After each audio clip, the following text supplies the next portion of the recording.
morning, welcome to Something Saturday. So today I thought I would show you a new stamp that I've got called Snow Crystal, which is absolutely gorgeous, and I really wanted to be able to emboss with it because I just think it's perfect for that. So I just thought I would show you something a little bit different with the embossing. So let's swap it over and have a look. Bye. Alrighty, so here we are.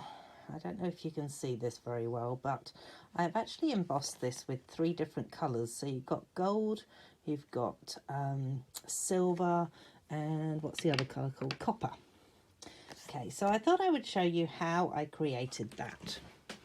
And this is the stamp set that I'm using, which is called Snow Crystal. I saw it in the catalogue and I went, oh wow, I reckon I've got to have that one. That is gorgeous. We're going to be using Versamark and we're going to be using our embossing powders. So just quickly, this is the new mini July to December catalogue. Yay, so exciting, aka Christmas in my opinion. And this here is the Snow Crystal stamp set, which is a whole $37, but I reckon it's worth it. So we will, oh, I'll just quickly show you something else in the main catalogue. So this is our main annual catalogue. Hopefully I'm not out of the screen on this. And in here you will find that the stamping emboss powders on 128 come in 3 different colours. So you've got basics, which is white, black and clear, and you've got metallics, which is copper, gold and silver. So I just think the copper, gold and silver really make a cool snowflake. Right, let's pop those away. Oh, let's throw my bit of paper over there that I have pre-cut. Let me just retrieve. There it is. All right, so I pre-cut myself a bit of paper, cardstock, white cardstock that is, to 9.5 by 13.8. So it's actually a centimetre smaller than my normal card would be because I want to be able to create a mat behind this. So a 5mm mat, which will give me 2.5mm all round as the mat itself, and then you'll have the card which will be another 2.5mm wider and longer. Hopefully that makes sense. Right, so what we've got to do first of all, excuse the fact that this has been pre-used, but you know, you've got to reuse things until they eventually die, and then eventually you go, okay, I'll get a new one. So we need to ink up our stamp really well with the Versamark. So in case you don't know anything about Versamark, it is a clear ink and it stays wet for a little bit longer than the normal inks do. So if you've got one of our normal ink pads, you're going to find that you can't do embossing with it because it will dry out too fast for the embossing powder to actually stick to it. So we will have that, and we will just plonk this down, press it down nice and firm, and in fact I can even just give it a bit of a, there we go. So as you can see, you can't see it. If you hold it on a bit of an angle, potentially you can see it. I'm not too sure how well it's going to come out with the camera. However, you then need a piece of scrap paper that has no ink on it, because the ink has a the embossing powders have a tendency to sort of stick to anything that's that has ink on it. So what we're going to do now is we're just going to add a couple of bits onto there, so a little bit more there. So this is going to be my gold section, and then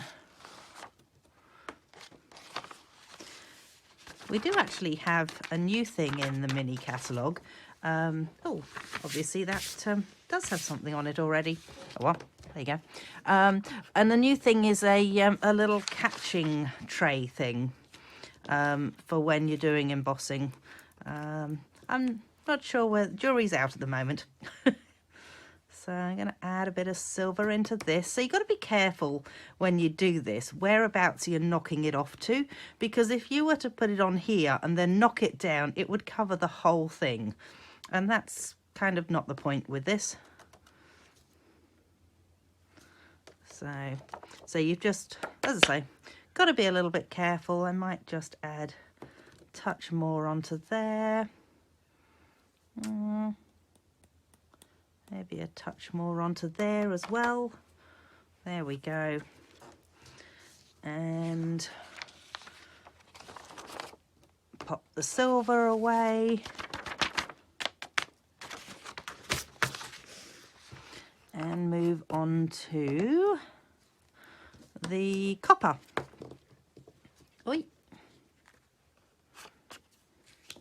So then the copper is going to cover everything that the others didn't. So I'm just going to add this over the whole lot. And I don't care if it goes over top of everything, because the bits that have already got the silver and gold on aren't going to end up with extra of this colour on it, at least. So that's how it looks before you melt it down. So we're going to go ahead and heat it in a tick. Let's pop those to one side. Let's put those to one side and bring this front and centre, hopefully. And I've got my heat tool. So the Stampin' Up! One has 2 heat settings. The first heat setting is just nice and warm, and it's more like a something that will dry your ink off slightly. And then the second heat setting is the one that you want for embossing. So we're just going to go ahead, and I hold mine about 1 inch to 1.5 inches away from my work. And then I just wait for it to start turning. And when it starts to turn, I just move it around gradually until it has heated that next section.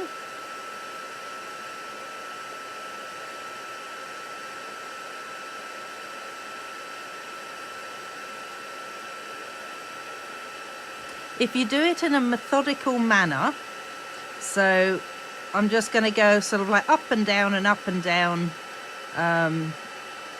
as you'll sort of see.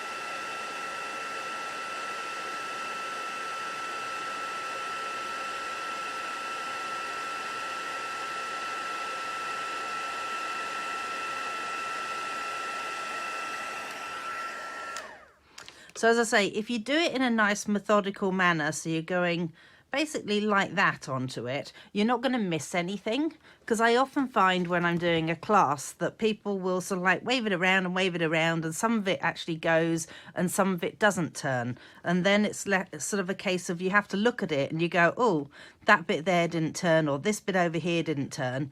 And those are the bits that if you don't... So if you don't emboss them properly, when you get to it and you rub it like this, all that happens is it just rubs straight off. So now I can do this and I know that none of it's going to come off. And how cool is that? So that's kind of my tip to you when you're doing heat embossing, is just do it in a methodical manner, whether it's a case of you start here and you work your way sort of like up and down and round and round and round like that, or you just go like that. It's just a methodical thing. So there you go. And each one of these, every time you do this, it will be slightly different, because you're never going to end up with, like, this has silver on this side but not on this side, whereas this time I managed to get silver all the way around. And yeah, so how cool. I Gonna make this up into a couple of different cards so you can see what I've done with it. I'm not going to do that now though, so just go and visit my blog, the details will be down on this video anyway, but it'll be Heather McCarthy at blogspot.com.au, I think it is, but if you Google being creatable with Heather, you'll find it. And if you've enjoyed the video, come back next Saturday because I'll be here. Thanks for watching. Bye.